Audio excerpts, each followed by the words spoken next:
Suatu kebenaran yang saya beri judul ketika Yesus seolah tidak menjawab kita. Catat dulu judulnya. Sambil kita buka Matius pasal yang ke-15 ayat 21 tentang perempuan Kanaan yang percaya. Ketika Yesus seolah tidak menjawab kita, pernah nggak Anda merasakan doanya belum terjawab? Pasti pernah lah, siapapun dirimu. Saya juga. Ketika sekarang saya berdiri di depan Anda mengajarkan firman, saya sendiri juga mengalami apa yang namanya doa saya sebagian belum terjawab. Nah, ketika Yesus seolah tidak berkata apa-apa, tidak menjawab kita, apakah berarti Tuhan itu cuek atau tidak peduli, apalagi tidak sayang sama kita? Itu kan kata setan. Hati-hati siapa yang kau dengarkan. Iblis itu pendakwa. Dia itu bapak dusta, apapun yang dia katakan itu bohong semua. Kalau iblis berkata aku bohong, itu dia bohong. Kalau dia berkata aku berkata jujur, dia bohong. Jangan percaya. Janganlah biasakan dirimu berdialog dengan pikiranmu, karena pikiran kita itu sudah jatuh. Jangan juga kita itu berdialog dengan roh-roh jahat. Kalau Tuhan tidak berfirman, jangan ambil konklusi apa-apa. Itu berarti Tuhan punya rencana, dan rencananya itu selalu ajaib. Mari kita baca sekarang Matius pasal yang ke-15 ayat 21 sampai 28, saya baca semua ya. Lalu Yesus pergi dari situ dan menyingkir ke daerah Tirus dan Sidon.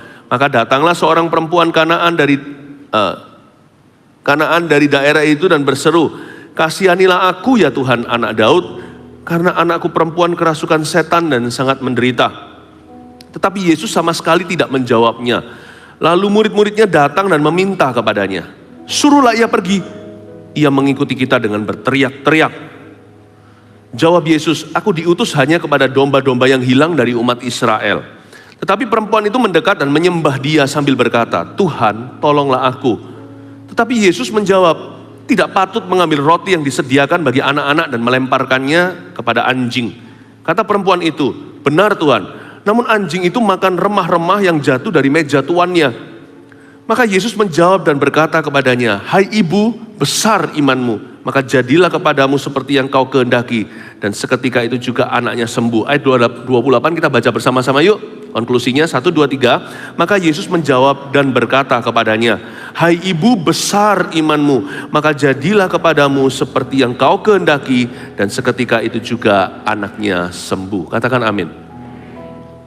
Ketika Yesus seolah tidak menjawab kita, ayat 21. Lalu Yesus pergi dari situ dan menyingkir ke daerah Tirus dan Sidon.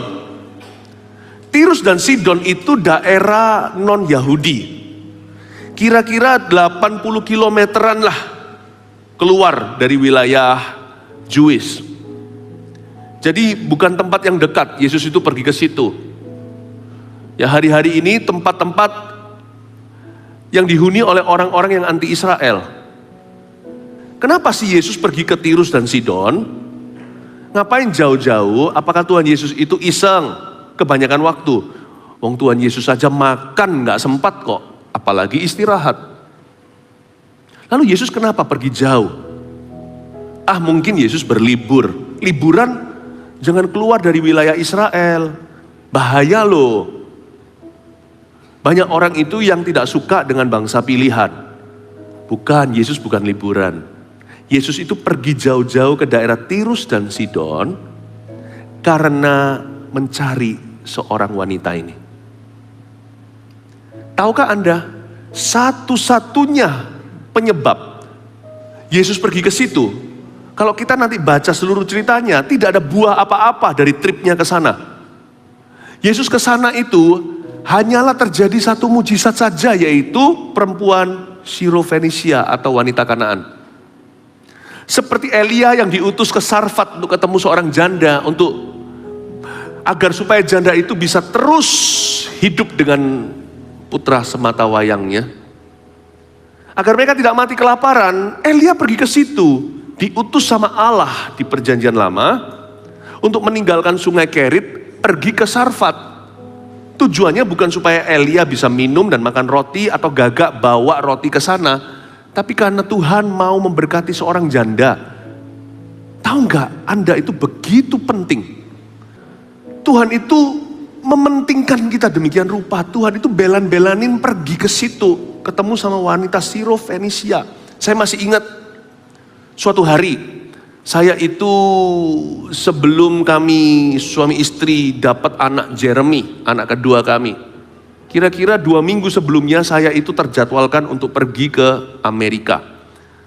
Sudah, saya sempat agak sedikit menyesal kenapa saya iyain itu jauh hari.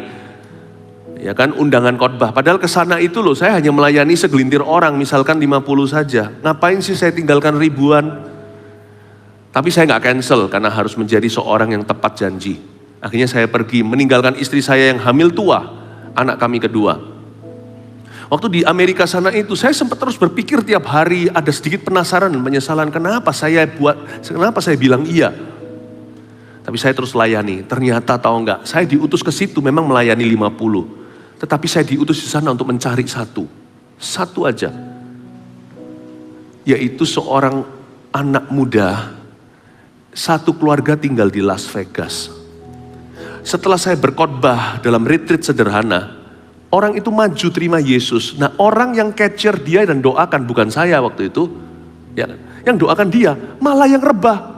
Akhirnya saya doakan dia, waktu saya doakan dia, capture-nya itu malah jatuh ke tanah, kena lawatan Allah, seperti terjamah kuasa. Saya kan kaget, dianya berdiri nangis-nangis, tapi orang yang saya doakan sekelilingnya dia itu semua rebah. Ada apa ya? Saya kira orang ini pasti akan dipakai Tuhan luar biasa. Minggu depan setelah saya pulang, dia memenangkan mama dan adiknya. Sama-sama tinggal di Las Vegas, bukan berjudi di sana, tapi kerjaan mereka di situ, orang Indonesia. Tiga-tiganya naik mobil, ditabrak sama satu mobil yang dikendarai oleh orang yang mabuk malam hari. Drinking and driving alkohol. Tiga-tiga mati. Pertanyaannya, kenapa Tuhan tidak cegah mereka meninggal dunia? Saya nggak tahu, jangan tanya saya.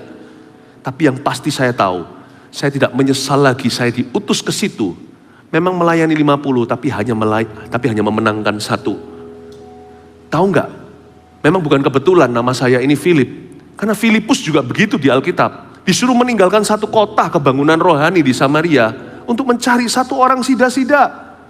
That's how important you are. Sepenting itu loh dirimu. You are important to God. Anda semuanya itu penting bagi Allah, Anda penting bagi kami. Yesus pergi ke Tirus dan Sidon untuk membawa mujizat bagi seorang wanita Kanaan. Tapi nanti dialog mereka tidak menunjukkan seolah-olah Yesus ke sana untuk dia. Maka kita lanjutkan ayat 22. Maka datanglah seorang perempuan Kanaan dari daerah itu dan berseru, "Kasihanilah aku." Tunggu dulu. Wanita ini datang menghampiri Yesus, tahu Yesus itu siapa. Dia mengenalinya, mungkin ada orang-orang tetangga-tetangganya maksudnya, yang sudah sempat ketemu Yesus. Kan banyak orang traveling dulu itu untuk mencari Tuhan. Banyak orang pergi ke wilayah Israel, dari Syria atas sana, dari mana-mana. Karena mereka mendengar mujizatnya. Mungkin ada yang cerita, Yesus itu begini ciri-cirinya. Waktu dia lihat Yesus, dia tahu itu adalah Tuhan. Tapi waktu dia datang, dia berseru, "Kasihanilah aku." Nah, biasanya orang kalau berkata, "Kasihanilah saya," dia minta mujizat untuk siapa? Untuk dirinya. Tapi yang ini enggak. Dia ini bersyafaat untuk seseorang. Dia berkata, "Kasihanilah aku." Tapi bukan untuk dirinya, untuk orang lain. "Ya Tuhan, anak Daud, karena anakku perempuan kerasukan setan dan sangat menderita." Kasus iman besar ternyata di sini bukanlah doa untuk diri sendiri, tetapi dia doa untuk orang lain. Inilah kuasa doa syafaat. Anda menjadikan masalah orang lain itu masalahmu. Sehingga ketika Anda menghampiri Tuhan, Anda tidak berkata, "Kasihanilah dia." Yang Anda katakan adalah, "Kasihanilah aku karena dia." Hebat ya, itu syafaat. Doakan keluarga Anda supaya diselamatkan. Doakan agar orang lain disembuhkan. Dan mari kita praktekkan saling mendoakan supaya Anda tidak doa sendirian. Ya, supaya ada orang lain yang mendoakan Anda. Adalah seorang perwira Italia yang berdoa untuk hambanya. Iman segede ini nggak ada di kalangan Israel. Kok aneh ya? Iman gede-gede gini kok nggak ada di kalangan Yahudi atau orang yang sudah Kristen lama. Jangan-jangan yang Kristen lama sudah suam-suam kuku, udah jadi hukum Taurat, udah jadi agama. Tapi orang-orang baru ini loh, perwira Itali ini, punya iman kayak gitu. Tapi itu pun Yesus tidak memuji perwira itu langsung. Yesus rasani dan berkata, di antara orang Israel gak ada orang segede ini imannya. Dia bisa berkata sama aku pun seorang bawahan. Kalau Tuanku memerintahkan, aku jalan. Aku pun punya bawahan. Kalau aku perintahkan pergi, mereka pergi. Kalau saya suruh datang, mereka datang.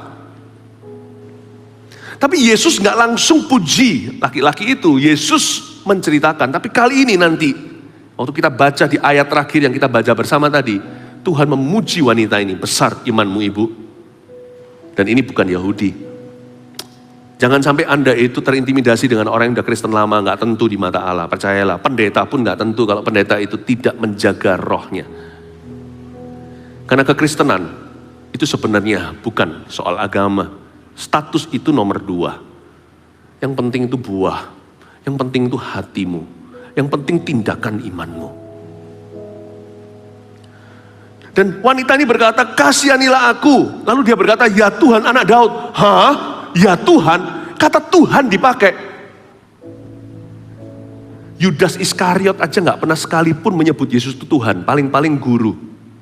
Kalau Anda baca ya, Yudas itu nggak pernah sekali sebut Tuhan itu Tuhan. Petrus pernah, murid-murid lain pernah, not Yudas. Just because hanya karena Anda berada di dalam gereja seumur hidupmu, lahir dari situ sekolah minggu, bukan berarti Anda sudah menjadikan Yesus Tuhanmu. Paling-paling guru, ya khotbah-khotbah lah biasa. Tapi orang ini berkata, ya Tuhan. Ini bukan sumpah serapa kayak orang itu kesenggol apa, ya Tuhan. Bukan begitu. Ini pengagungan, ya Tuhan. Wow. Wanita Kanaan ini lebih mengenal Yesus daripada orang Yahudi. Bagi dia, Yesus adalah Tuhannya. Anak Daud lagi. Wah. Gak gampang loh itu, anak Daud itu berarti dia mengakui nubuatan Allah itu benar. Bahwa turun-temurun dari kerajaan Daud itu keluar Mesias. Kok bisa? Orang ini orang kafir. Ini orang ateis lah misalkan, atau penyembah berhala. Dia berkata, ya Tuhan anak Daud.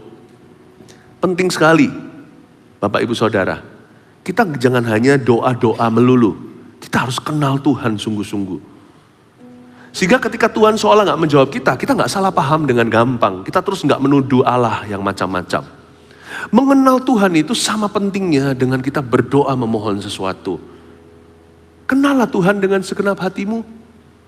Kasihanilah aku ya Tuhan anak Daud, karena anakku perempuan kerasukan setan. Kasihan memang, nggak gampang loh. Punya anak yang kerasukan setan, pusingnya 7 keliling. Punya anak kebutuhan khusus aja challenging.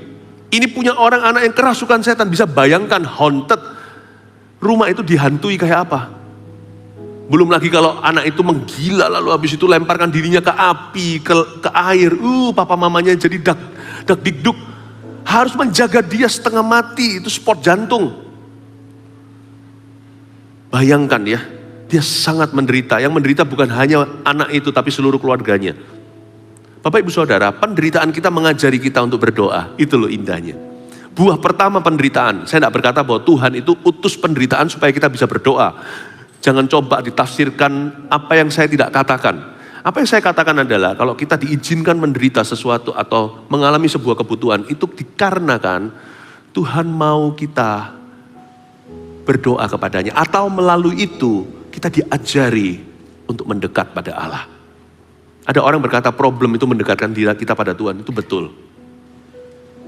Ya, kita tidak usah minta masalah-masalah datang sendiri. Tapi kalau ada masalah, mintalah kepada Tuhan solusinya. Jangan lari. Lalu ayat yang ke-23 ini aneh sekali. Cold response, respon Yesus yang dingin sekali. Tetapi Yesus sama sekali tidak menjawabnya. Hah? Yesus gak menjawabnya. Cukup aneh ya, jikalau sang firman tidak berfirman, bayangkan. When the word doesn't say a word. Semua orang garu-garu kepala. Gimana sih Tuhan Yesus itu selalu ada suatu kata-kata. Datang ke Tuhan itu selalu kita pulang membawa pegangan. Tapi kali ini, orang ini teriak-teriak sampai nanti murid-muridnya berkata suruh dia pergi karena dia itu teriak-teriak. Yesus sama sekali tidak menjawabnya. Bukan hanya tidak menjawabnya, tapi tidak menjawabnya sama sekali. Pernahkah Anda itu merasa kayak dicuekkan sama Tuhan? Dicuekin sama Tuhan Yesus? Doa enggak? Tuhan ini dengar enggak sih? Katanya Tuhan dengar, telinganya itu enggak tuli. Tangannya bukannya kurang panjang untuk menolong saya. Orang lain yang ditolong, kapan aku juga? Pernah kita merasakan frustrasi sama Tuhan Yesus? Kok Tuhan gak dengarkan? Atau kalau Tuhan dengarkan kok diem saja seolah-olah aku belum berteriak pada sorga. Pernahkah Anda berdoa mujizat gak terjadi padahal itu ada dalam janji? Pernah Anda berdoa gak ada berkat? Masalah gak pergi-pergi malah datang bertubi-tubi? When the word doesn't say a word, saya beritahu ketika firman tidak berfirman, itu karena Tuhan sedang menguji iman kita. Gini loh, kita tuh harus GR. Wanita ini masa gak ngerti sih? Tuhan datang jauh-jauh itu untuk ketemu dia. Bukan berarti Tuhan itu bersandiwara, enggak. Tuhan itu enggak murahan langsung obral di depan, enggak. Yang Tuhan cari bukan hanya mujizat, karena mujizat untuk anak itu, kelepasan apalagi itu semudah membalikan telapak tangan. Tuhan ingin mengajarkan sesuatu kepada wanita itu dan Tuhan ingin mengembangkan imannya. Karena nanti setelah Tuhan kembali lagi ke Kapernaum, lalu mulai melayani di Galilea, nanti berakhir di Yerusalem, itu jauh 80 km. Apalagi ke Yerusalem itu nanti 100 km lebih. Jangan sampai wanita itu nanti mati rohani setelah ditinggalkan oleh Tuhan Yesus.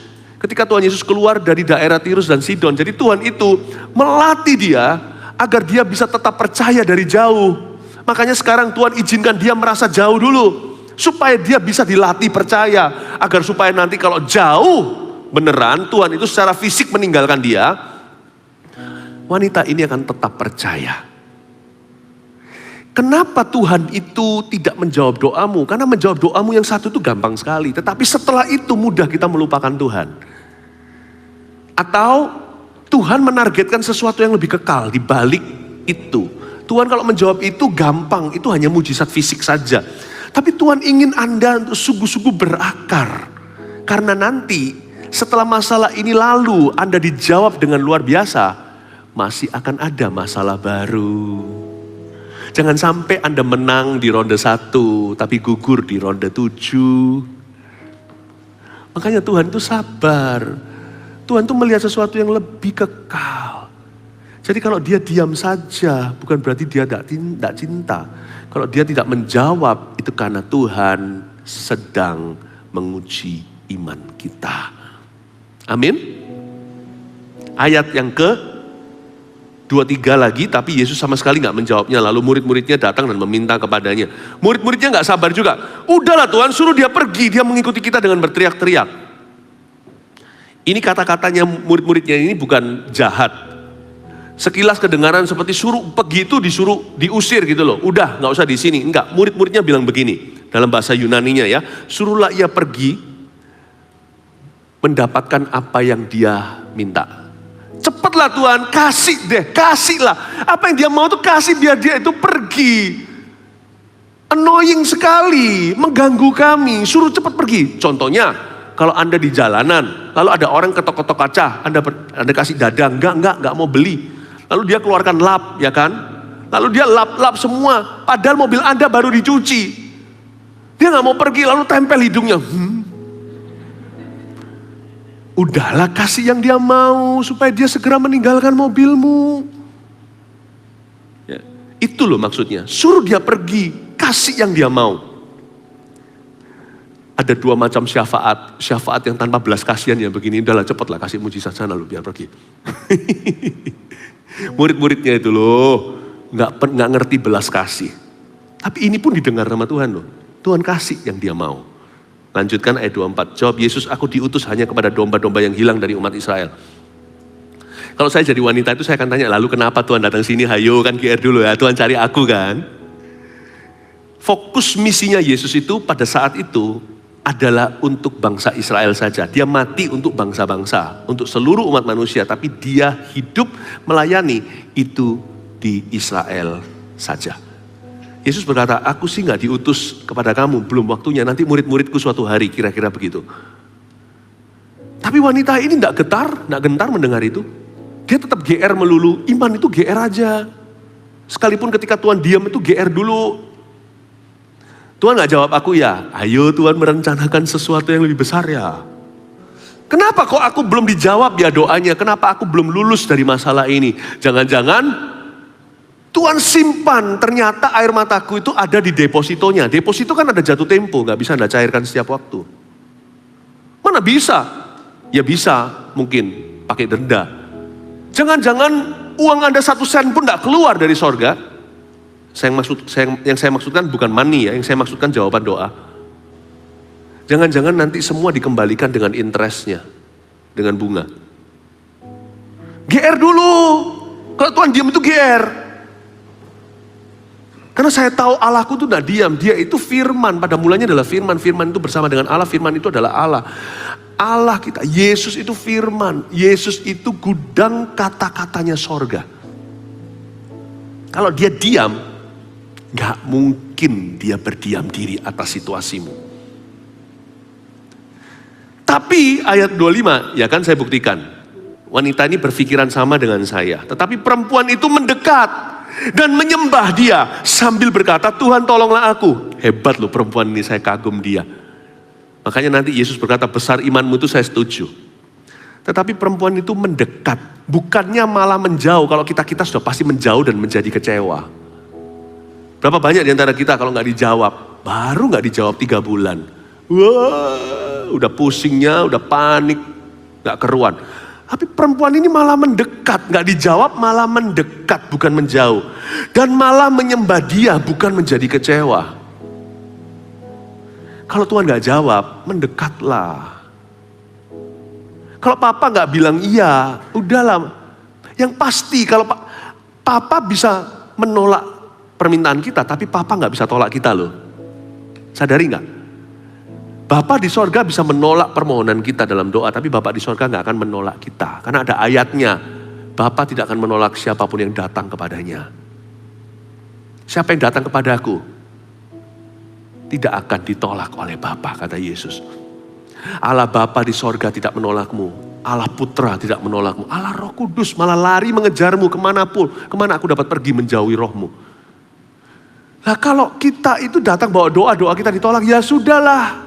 Manja-manja aja sama Tuhan, mendekat dengan menyembah. Udah terus memuji, menyembah. Ya Tuhan, oke Tuhan, doaku belum terjawab, gak tahu kenapa. Ya sudah Tuhan, ya baiklah kalau memang Tuhan berkata tidak. Jangan cepat-cepat ditutup buku dulu. Siapa bilang Tuhan bilang tidak? Kalau Tuhan gak berkata apa-apa, bukan berarti Tuhan bilang tidak kan? Manja aja terus datang, gak mungkin lah. Kalau seorang anak saya, salah satu. Mereka datang dan berkata, Pak, gimana Dad? Gimana Papa? Enggak ya enggak. Ya sudah, dia datang lagi, saya mungkin curiga, karena saya tidak mau tahu, ayo minta apa lagi? Enggak, aku hanya mau dekat sama papa. Langsung saya menyesal. Lalu datang begitu, minta dipeluk seperti ini, ya kan, lalu gak mungkin lah saya tolak, karena saya tolak permohonannya, gak mungkin saya tolak, saya pasti akan terima anak saya. Wanita ini mendekat. Waktu Tuhan diam, dia dekat. Ini ajaibnya, ajaib hati perempuan Kanaan ini. Saya rasa hati seperti ini bisa loh ada di dalam dadamu. Lalu dia berdoa begini, sebuah doa yang sangat praktis. Ini doa bisa Anda tiru, karena doa ini berguna dalam segala situasi hidupmu. Tapi perempuan itu mendekat dan menyembah dia sambil berkata apa? Tuhan, apa? Tolonglah aku. Gampang doa ini. Lord, help me. Orang yang gak bisa bahasa Inggris pun biasanya bisa Inggris ini. Help. Help itu buat orang yang kelelep. Help me, tolong aku, itu doa yang sangat handy, doa yang sangat praktis. Seperti apa ya? Seperti sanitizer kita, hand sanitizer. Berapa orang bahkan dicantolkan di tasnya bisa setiap saat.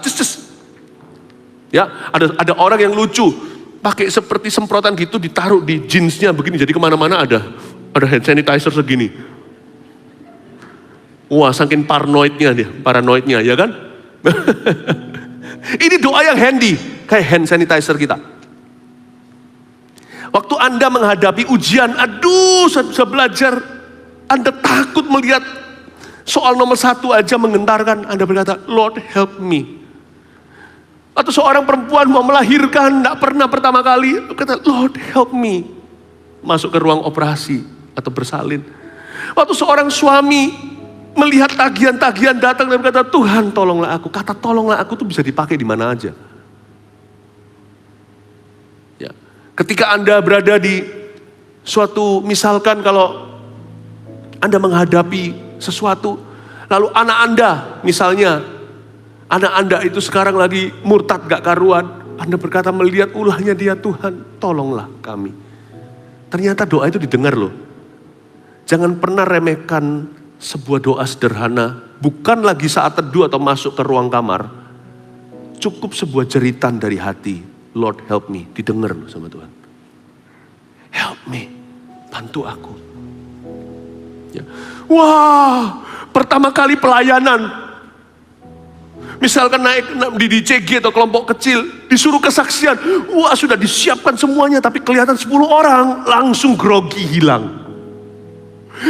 Giliran silakan saudara Timotius akan memberikan kesaksian hari ini.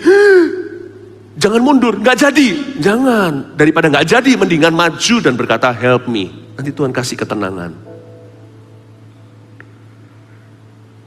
Asal jangan help me-nya salah alamat.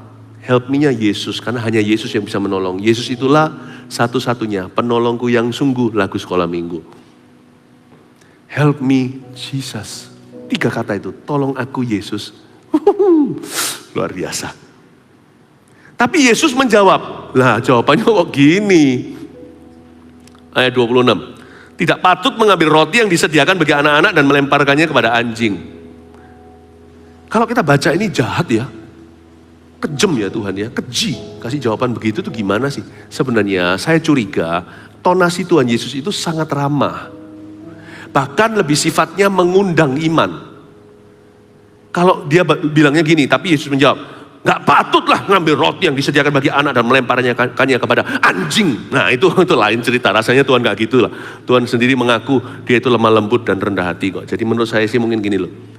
Bu, gak patut mengambil roti yang disediakan bagi anak-anak dan melemparkannya kepada anjing. Dia bukan anjingkan ibu itu, dia memberikan sebuah perumpamaan bahwa ada prioritas. Kalau anak makan dulu, itu bangsa Yahudi. Bangsa non-Yahudi itu belum waktu. Wanita ini gak tersinggung. Tahu gak mengapa doa itu seringkali berakhir sungguhan gak dijawab? Itu bukan karena Tuhan tidak menjawabnya. Karena Anda gegabah. Gegabah dengan Tuhan. Lihat ya, orang yang dekat sama Tuhan itu tenang. Gak dijawab pun tenang. Kenapa? Karena fondasinya bukan doa permintaan. Fondasinya itu pengenalan. Nggak mungkin Tuhan tuh gitu. Udah tinggal gitu aja. Orang mau ngomong apa tentang orang yang saya sangat kenal, saya yang lebih kenal kok, mereka cuma tahu. Saya berkata nggak mungkin pastorku begitu. Jadi Yesus ini tonasinya itu ramah. Lalu kata perempuan itu, ini yang kita bisa pelajari dari dia. Benar Tuhan. Namun anjing itu makan remah-remah yang jatuh dari meja tuannya. Saya kayak sampai mau ketawa baca ini. Dia berkata, Lord, Tuhan, if I must be a dog, then I'll be a blessed dog. Ini orang lucu loh, perempuan ini punya selera humor. Kalau aku memang harus jadi anjing, Tuhan gak anjingkan dia loh ya.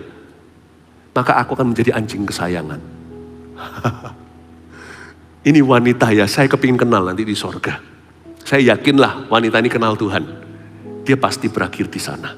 Gak mungkin orang itu terima mujizat lalu habis itu memungkiri dan mengumpat Allah. Saya kepingin wanita ini pasti manis sifatnya. Dia pasti sweet. Enak loh ngomong sama perempuan yang gak gosip gitu, tetapi yang positif gitu. Ini perempuan berkata gini, Tuhan kalau aku memang harus jadi anjing, jadikan aku pudel kesayangan ya. Atau jadikan aku yang mahal sekalian, bison misalnya. Jadikan aku anjing yang diberkati. Kalau aku harus jadi anjing, aku akan jadi anjing yang penuh dengan berkat-Mu. Tuhan apa gak masih gue? Apa Tuhan tuh gak terharu dengar gitu? Daripada kita marah-marah, banyak orang itu salah memperlakukan pejabat kayak begitu. Taruh pisau di lehermu, kata Amsal.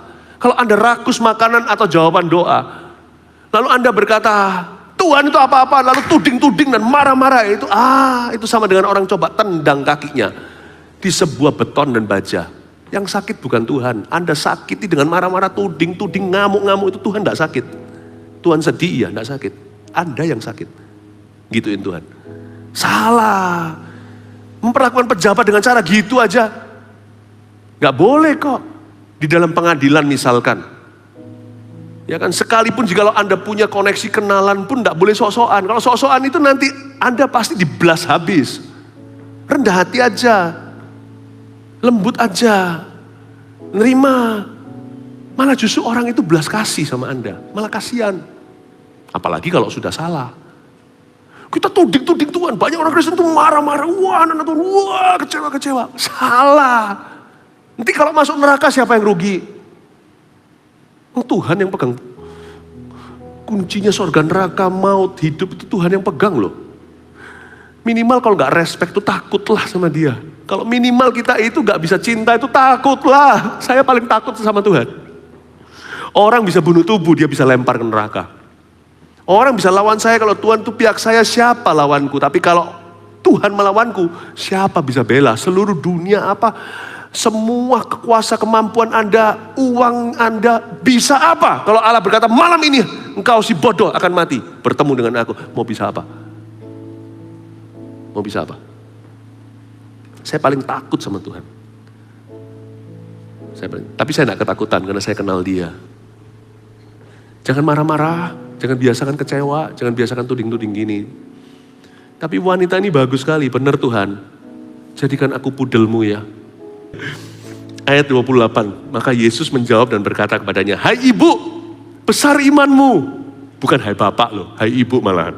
Ini kita bapak-bapak kalah rasanya, saya tidak mau kalah. Saya mewakili kaum Adam, saya mau punya iman seperti ini. Supaya nanti suatu hari Tuhan juga bisa berkata, tidak di Alkitab, tapi di dalam hati kita. Hai bapak, besarlah imanmu. Maka jadilah kepadamu seperti yang kau kehendaki, dan seketika itu juga anaknya sembuh. Mau tahu kenapa? Dia punya iman disebut besar. Mau tahu kenapa? Karena dia adalah wanita Sirofenesia. Dia tidak cukup firman untuk kenal Tuhan.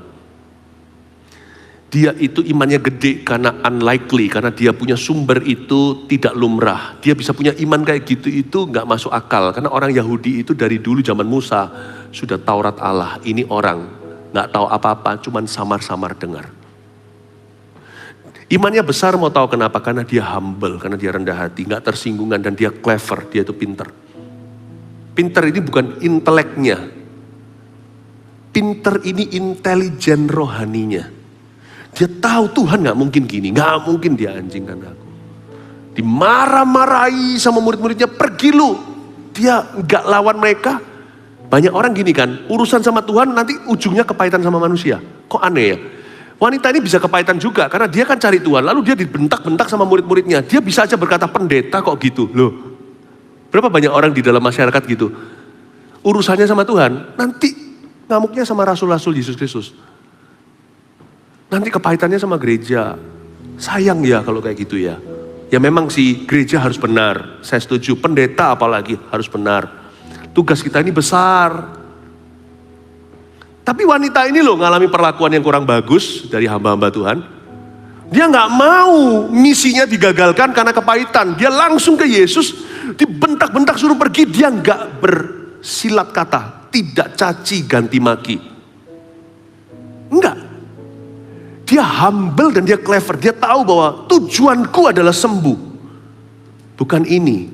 Jangan sampai aku sakit, anakku ini kesurupan. Lalu sekarang ketambahan roh jahat, yaitu kepahitan setelah saya berusaha mendapat kesembuhan. Nggak mau. Nggak mau. Aku bergereja harus benar. Aku bergereja harus mataku memandang ke Yesus. Betul gereja harus benar. Betul hamba-hamba Tuhan harus benar. Saya setuju itu. Makanya Tuhan berkata kalau ada hamba Tuhan yang menyesatkan apalagi seorang yang kecil ini. Lebih baik taruh di kilangan dililitkan di lehernya. Batu kilangan itu cemplungkan ke dalam lautan. Lebih banyak dituntut, lebih banyak dipercaya, berarti lebih banyak dituntut. Saya ngomong dengan jelas bahwa jadi pendeta itu tidak gampang. Kalau tidak dipanggil Tuhan jangan jadi, nanti jadi pendeta komersilan. Tapi saya lupakan dulu itu, saya bicara kepada semua jemaat. Sekalipun 1.000 orang rebah di kanan, 10.000 di kirimu, kau harus berdiri karena matamu tertuju pada Kristus. Imannya dia itu besar karena dia nggak lihat orang. Lihatnya itu ke depan ke Yesus dan tujuan. Dia itu clever, dia itu tahu, dia punya intelijen di sini dari Tuhan Yesus. Dan imannya itu teruji. Dan imannya itu tidak menyerah dan akhirnya dia menerima. 3 poin sederhana, catat ini lalu kita selesai. Ketika Yesus seolah tidak menjawab kita, nomor satu, itu karena Tuhan sedang menguji iman kita. Nomor dua, teruslah mendekat dan menyembah.